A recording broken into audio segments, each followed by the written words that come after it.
Oh, hey guys. So this video is gonna be a little late getting out just because it's been a long 2 days. Goodbye, cat. But getting back to a little bit of more normalcy, right? Only did 2 loads this week, and the first one I didn't book. I reached out to one of the dispatchers here, and I was pretty much was like, maybe a fresh set of eyes can help me get kind of back on track. And well, it only happened for 1 load, right? So, and it's rates per mile. September, the rates pretty much plummeted, right? So I have a low cost per mile anyways, right? So I don't mind. I'm not happy about it, but can I just run high, like just based off gross alone? Yeah, I mean, it's not the most efficient, but I am very profitable that way. And at least this gross could be consistent. It's I could change the rate per mile all I want, but too many variables, especially when I did try doing it, too many variables. I mean, it's just too much variables. It's all it comes down to. Like,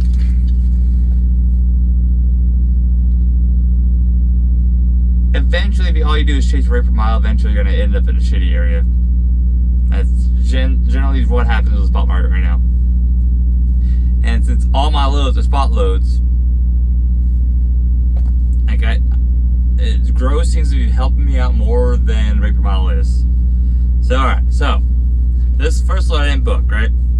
And it was, and not to mention the last load kind of got all out of whack anyway. So, like, I was supposed to end up in SoCal. It was supposed to be my last stop. And instead, NorCal's when I ended up. So, but I had to go all the way down to SoCal to come all the way back up. So it's like, it had on like another 700 miles that way. But whatever. Alright, San Juan, California to Awatona, Minnesota.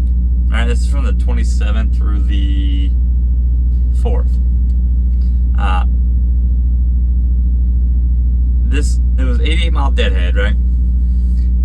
Like I said, I'd rather have a SoCal load because NorCal at this point, NorCal is better during the summer.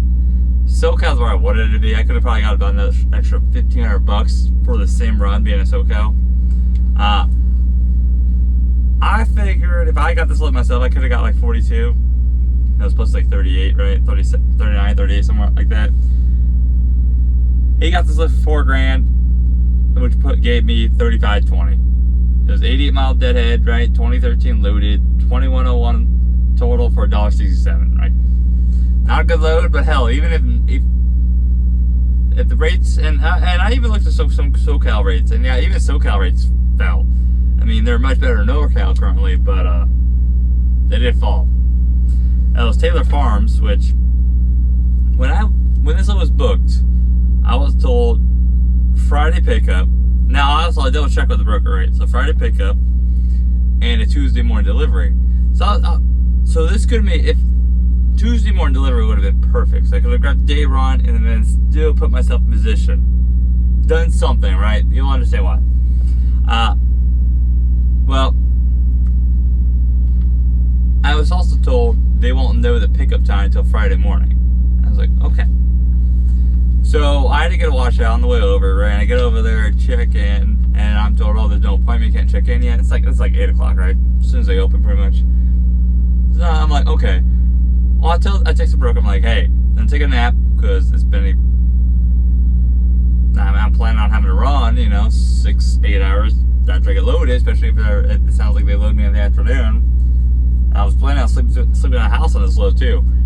I was like, just text me when you get the appointment. Okay. I got up like 12:30 this morning, right? Like, that's when I woke up from my nap.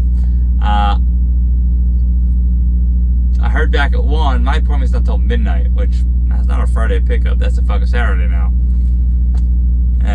But okay, I can still make Tuesday. It's just gonna be really hard running, but okay. I have all day Saturday, all day Monday, all day. Well, I have to run right away. Then I can figure out how to make it work. I don't know how. I'll figure it out. Alright, so they I get out by 3 o'clock and I immediately hit the road, right? And the broker reaches out, the weekend crew, and they're like, and I double check it out. Second time I double check it. I was like, when's my delivery? And I get told Monday. I was like, well, that doesn't work. How's that work? So I've been told 2 different dates at this point. Twice Tuesday, once Monday.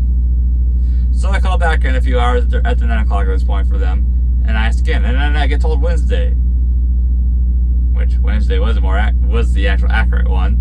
It's like, and I couldn't just look. What's the rate con say? Now, here's the thing though. A lot of brokers will put like a date with midnight times. Like they put Friday at midnight, right? And then Wednesday at midnight.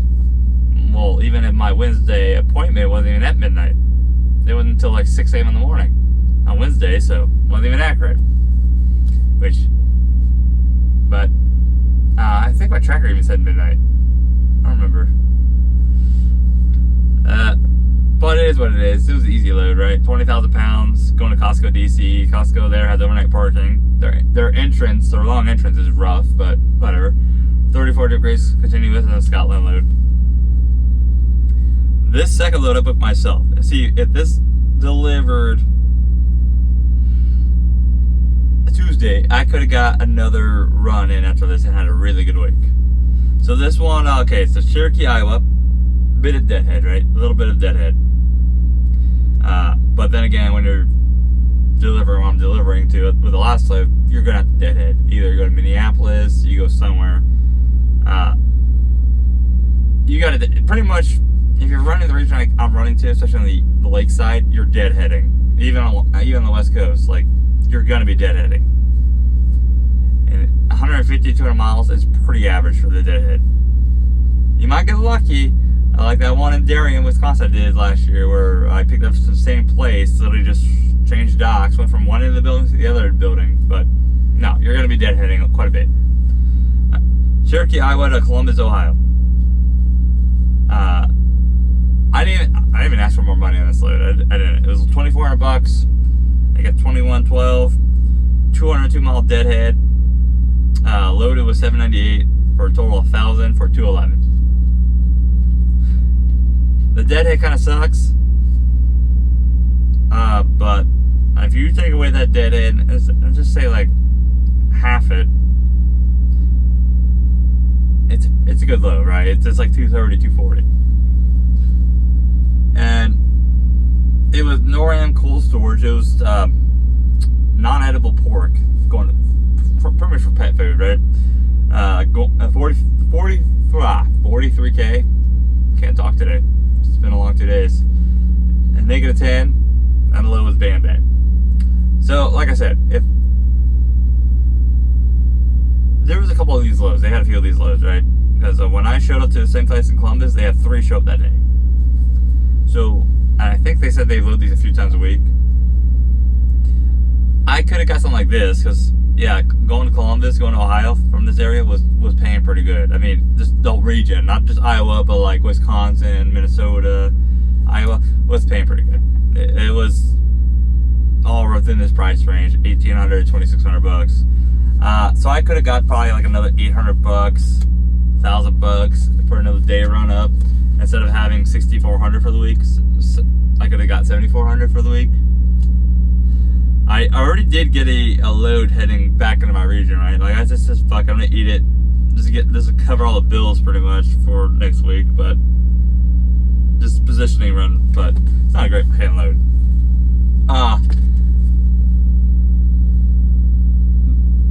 But like I don't want to do it at this point. Like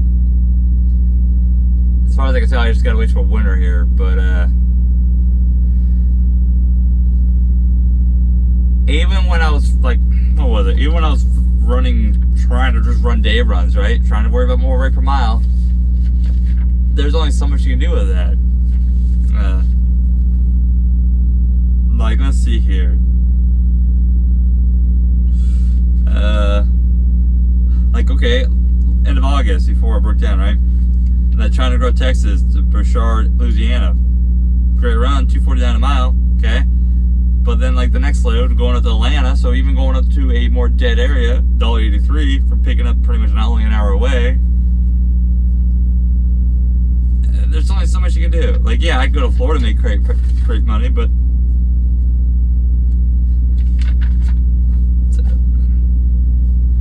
usually if you're getting a high rate per mile, like I said, you're going to bad areas.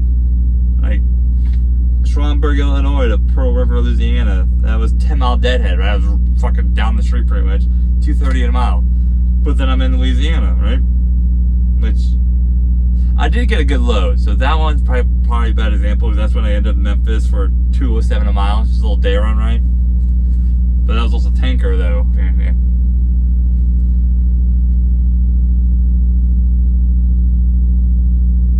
I don't know. This summer hasn't been that good.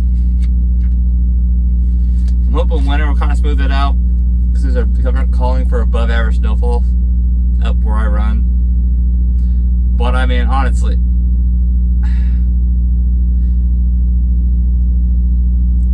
the only owner ops to say, oh, if you're not banking $2,000, you know, $3,000 a week, you're doing it wrong. Well, it's like either you have paid off equipment or you're not putting money aside for the truck. So, because let's be honest, that's the only way it's happening, right? That's right now. Yeah, I could easily be making a lot more if I had a paid off trailer and paid off truck. A lot more risk though too. A paid off truck usually means, you know, you got higher cost because shit does break down. But when it's going good, I mean, it's going good at that point, you don't got higher costs, but there's a lot more risk there. I'll figure something out. I mean, could I survive off running like this? Just getting $6, $7, $8K a week gross, even if it's like $1.60, $1.80 average. Yeah, pretty easily. With some luck, of course, because I mean, broke down, and that made me get stuck with that one shitty run for 2 weeks, and that shitty run was gonna be profit. I covered all costs with some left over, and honestly, I wasn't even planning to get myself a paycheck that week. I was just gonna put the few $100, that was like $600, $700 off that, into the business and just deal with it. Because considering it was gonna set me up for something else, it was a Miami run like I just did. But another driver of ours had to cover it because, well, my truck went down. And if I had known I was gonna have to be sitting on this load for like another fucking week, I would have stayed at home. Well, not this load, but that load that I broke down with, I stayed at home for another couple days. But see, sacrificing too though on the rate per mile and running the gross saved me from a tow bill, saved me hotel cost, because I was at home for a week. I got half a Saturday or Sunday. I think it was Sunday, and I didn't leave till Friday. So hotel bills for a week is kind of expensive, especially even though it was something stupid. I couldn't see it inside the fucking frame rails, and it's a mission system. So I mean, I'm not gonna go too far into playing around with that. It should be fixed though now, but this truck is probably gonna need a new soot sensor, which is like $300 OEM, and that is something I could easily do. It's 2 bolts, unplug the module, bolt the new module on, unplug the sensor out of the exhaust, and plug the sensor back in. It's that.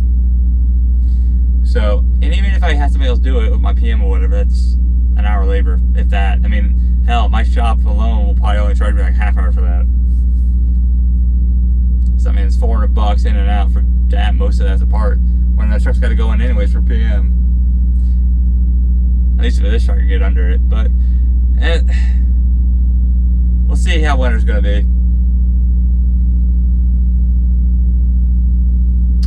We're gonna see. Kind of need lights to kind of settle back out again. Let's be honest, this summer I never had a chance to have anything really get going. Between June, being down all of June, not my doing, right? That was the trailer getting fixed, and we didn't have any available other available trailers.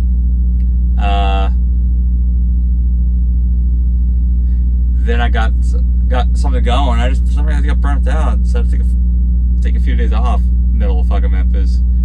Hindsight, probably shouldn't have done that. Or at least if I did, add on another couple more days to make it a week and not fucking midweek. Because that's the reason why I went to Florida. But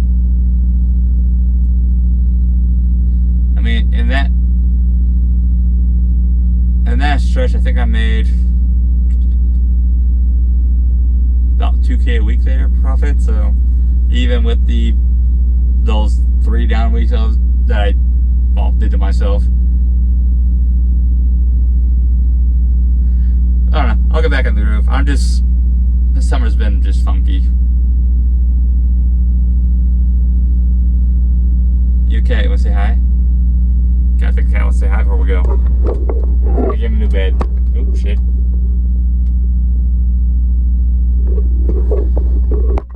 Yeah, those green teas I drank, man, are pretty good. But I got a picture of him when he's laying in that box sideways, like actually in a ball, and he's just ballooning the box out. It's pretty funny.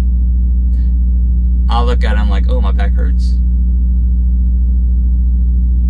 But I think we're getting back to normal here. Yeah, and I think I'm gonna go take a nap though. You guys stay safe out there. Catch you next time. Bye.